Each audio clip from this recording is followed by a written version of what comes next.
Good morning students. हमारे आज के क्लास में हम लोग जो है वह कीपिंग क्वाइट जिसे लिखने वाले पैब्लो नेरूदा है उसमें यूज़ किए गए पोएटिक डिवाइसेस के बारे में बात करने वाले हैं। सवाल आता है कि पोएटिक डिवाइस क्या है। तो जिस प्रकार से महिलाएं अपने आप को सुंदर बनाने के लिए विभिन्न विभिन्न आभूषणों का इस्तेमाल करती है, ठीक उसी ही प्रकार से पोएट्री को सुंदर बनाने के लिए जिन चीज़ों का इस्तेमाल एक पोएट के द्वारा किया जाता है उसे ही हम पोएटिक डिवाइस बोलते हैं। तो हमारे पोयम का सबसे पहला पोएटिक डिवाइस है एसोनेंस। सवाल आता है कि एसोनेंस क्या होता है। तो जब किसी वर्ड्स या ग्रुप ऑफ वर्ड्स में हमारा वोवेल साउंड आता है जो कि या तो बिगनिंग या तो मिडिल या तो एंड में होता है तो उसे ही हम लोग एसोनेंस बोलते हैं। जैसे now we will count to 12। यहाँ पे हम लोग देख पा रहे हैं कि ओ और ई लेटर का इस्तेमाल किया गया है जो कि बिगनिंग मिडिल या एंड कहीं पे भी है। नेक्स्ट है हमारा not move our arms so much.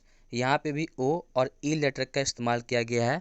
Next है हमारा victory with no survivors would put on clean clothes and walk about their brothers. यहाँ पे भी ओ और ई लेटर का इस्तेमाल किया गया है जो कि बिगनिंग मिडिल या एंड में है। तो यह हुआ हमारा एसोनेंस। एसोनेंस में क्या होता है कि हमारा वोवेल साउंड जो है वह दो या दो से ज़्यादा वर्ड्स के साथ या तो शुरुआत में या तो बीच में या फिर अंत में आता है। नेक्स्ट हमारा पोएटिक डिवाइस है एनाफोरा। एनाफोरा क्या होता है। तो जब दो या दो से ज़्यादा लाइंस जो है वह सेम वर्ड के साथ शुरू होती है तो उसे ही हम लोग एनाफोरा बोलते हैं। जैसे यहाँ पे लेट्स नॉट लेट्स स्टॉप। यहाँ पे जो सेंटेंस जो है वह लेट्स से स्टार्ट हो रहा है तो हम क्या बोल सकते हैं, यहाँ पे एनाफोरा का इस्तेमाल किया गया है। नेक्स्ट हमारा आता है एंटीथीसिस। एंटीथीसिस क्या होता है कि जब दो चीज़ों को एक साथ अपोजिट वर्ड्स को लिया जाता है तो उसे ही हम लोग एंटीथीसिस बोलते हैं। जैसे now we will count to 12 and we will all keep still. एक तरफ बोला जा रहा है कि हम लोग काउंट करेंगे और दूसरी तरफ बोला जा रहा है हम लोग रुके रहेंगे। तो दोनों जो है वो अपोजिट वर्ड्स है, साथ ही साथ एक साथ आ रहे हैं एक सेंटेंस में, तो हम क्या बोलेंगे, यहाँ पे एंटीथीसिस का इस्तेमाल किया गया है। नेक्स्ट है हमारा इंजैम्पमेंट। इंजैम्पमेंट क्या होता है। तो जब एक ही सेंटेंस को दो या दो से ज़्यादा पार्ट में बांटा जाता है तो उसे ही हम लोग इंजैम्पमेंट बोलते हैं। जैसे हमारा पहला stanza now we will count to 12 and we will all keep still. दूसरी जगह इंजैम्पमेंट हमें देखने को मिलता है and for once could do nothing से लेकर के डेथ तक पूरे पूरे एक सेंटेंस को पार्ट में बांटा गया है तो इसे ही हम लोग इंजैम्पमेंट बोलते हैं। तो इंजैम्पमेंट क्या हो गया, जब कभी भी हम एक लाइन को एक से ज़्यादा पार्ट में बांटते हैं तो उसे ही हम लोग इंजैम्पमेंट बोलते हैं। नेक्स्ट हमारा आता है एलिट्रेशन। एलिट्रेशन क्या होता है। तो जब दो या दो से ज़्यादा वर्ड के शुरुआत में हमारा सेम कॉन्सोनेंट वर्ड आता है या साउंड आता है तो उसे हम लोग एलिट्रेशन बोलते हैं। जैसे कि वी वुड, यहाँ पे डब्लू साउंड जो कि एक तरह कॉन्सोनेंट साउंड है बिगनिंग में आ रहा है।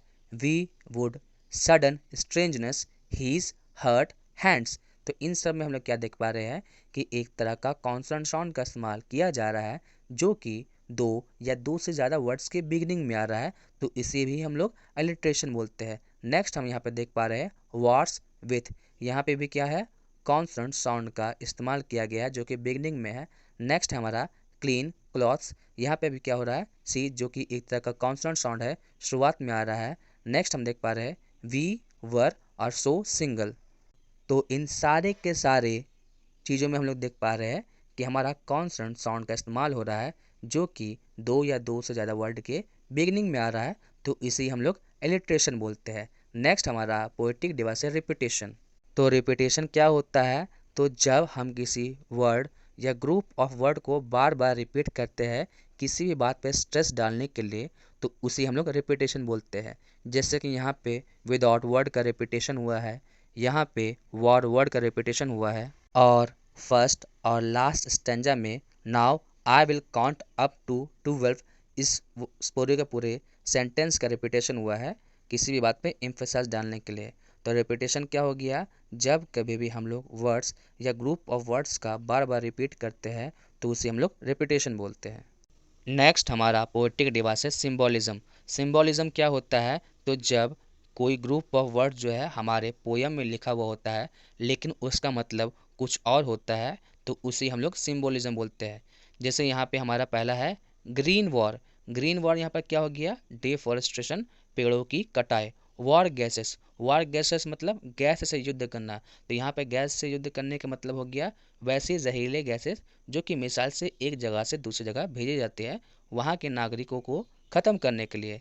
नेक्स्ट है हमारा वॉर विथ फायर। यहाँ पे वॉर विथ फायर मतलब आग से लड़ाई नहीं करना, यहाँ पे वॉर विथ फायर मतलब हो गया अलग अलग तरह के विस्फोटों का इस्तेमाल करना, मिसाइल्स का इस्तेमाल करना चीज़ों को बर्बाद करने के लिए। और हमारा लास्ट पोएटिक डिवाइस है पर्सोनिफिकेशन।